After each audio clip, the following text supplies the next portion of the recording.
President Thohir, dear friends. Well, it is a great pleasure for me to say a few words at this occasion, great occasion.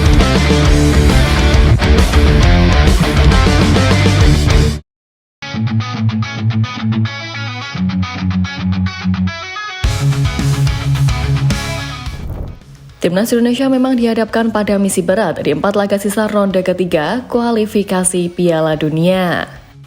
Gimana enggak, selain masalah teknis, hal yang bikin situasi nggak enak justru datang dari orang-orang yang bahkan masih ngungkit STY mulu walaupun beliau udah nggak jadi pelatih Indonesia.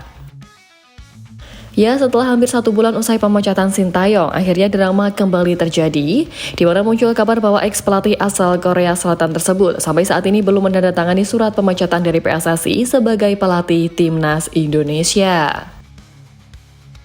Jelas saja kabar ini kembali menjadi perdebatan publik hingga merambah kemana-mana. Sintayong yang resmi dipecat sebagai pelatih skuad Garuda pada Senin 6 Januari lalu. Uniknya dalam pernyataan yang disampaikan kepada media Korea Selatan, Ko Shin mengaku baru tahu dipecat oleh PSSI pada Senin 6 Januari pukul 9.40 waktu Indonesia Barat. PSSI memberitahu soal pemecatan saya pada 6 Januari pukul 9.40. Mereka juga akan mengumumkan pelatih baru pada pukul 12 siang di hari itu. Kemudian menariknya lagi, meski surat pemecatan belum ditandatangani, Sintayong sudah tak lagi menjabat sebagai pelatih Timnas Indonesia. Justru posisi pelatih tim Garuda telah diisi oleh Patrick Kluivert mulai Rabu 8 Januari sore. Tapi di luar dari itu, menurut penerjemah Sintayong Jong Suk-soo, pelatih 54 tahun tersebut akan pulang ke Korea Selatan pada Minggu 26 Januari. Dan meski pulang ke Korea Selatan bukan berarti Sintayong tak akan kembali ke tanah air. Sintayong mengaku akan kembali ke Indonesia mengingat dirinya yang begitu dicintai di sini. Satu lagi, Sintayong juga memiliki yayasan dan juga akademi sepak bola di Indonesia.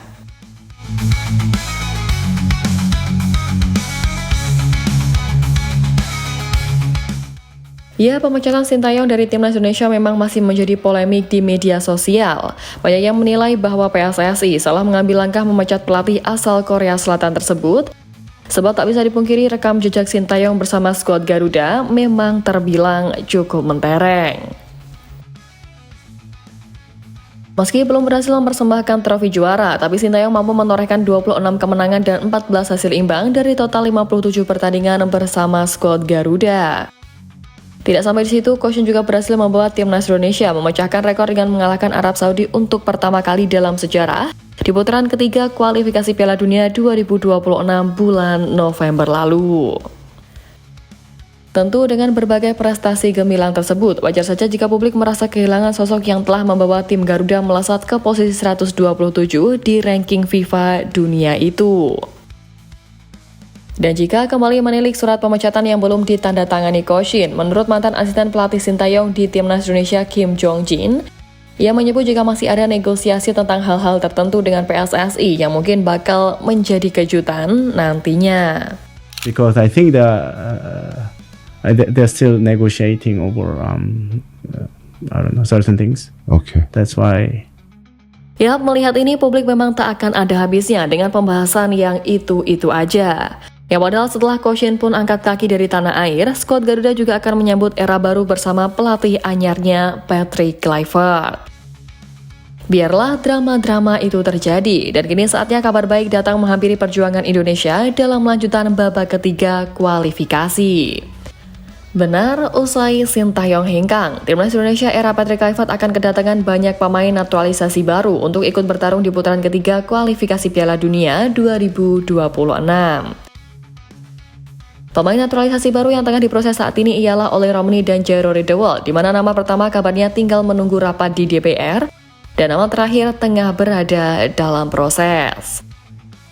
Selain kehadiran dari dua pemain anyar tadi, pergantian logo dan jersey Timnas Indonesia juga terjadi di era Patrick Kluivert ini, di mana Erspo sebagai aparel telah merilis logo baru dan telah memberi clue jersey baru untuk skuad Garuda. Nah, tak hanya perubahan di posisi pelatih kepala, posisi asisten pelatih lokal di Timnas Indonesia pun juga berubah. Dulu posisi pelatih lokal diisi oleh Nova Arianto dan kini di era Patrick, PSSI sudah membuka lowongan untuk para pelatih lokal yang ingin berkontribusi. Selain beberapa hal tadi, hengkangnya Sintayong juga menandai adanya potensi kembalinya para pemain yang sempat diabaikan olehnya selama menukangi timnas Indonesia. Salah satunya tentunya adalah Elkan Bagot yang sempat dibukukan oleh Sintayong selama setahun, dan kini bek keturunan Inggris itu berpotensi kembali ke skuad Garuda di era Patrick Kluivert. Kemudian perubahan terakhir yang bakal terjadi di era baru ini, Kluivert diyakini akan menerapkan taktik baru dengan menggunakan formasi 4 back dan memainkan skema menyerang.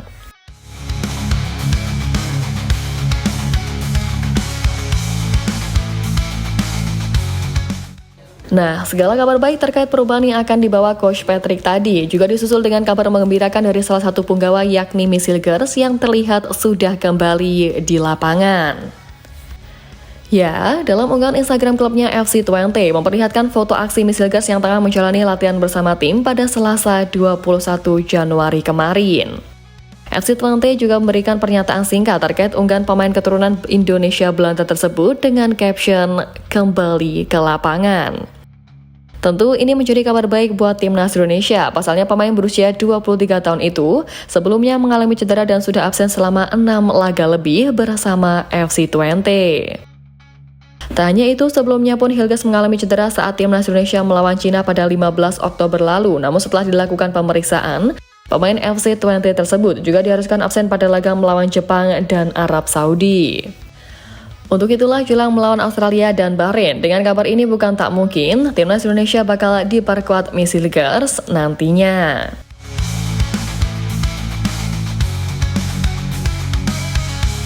Ya, segala hal baik yang datang menyusul era baru timnas Indonesia tentu menjadi alarm positif soal perjalanan Garuda menembus ajang bergengsi dunia yang tengah diperjuangkan.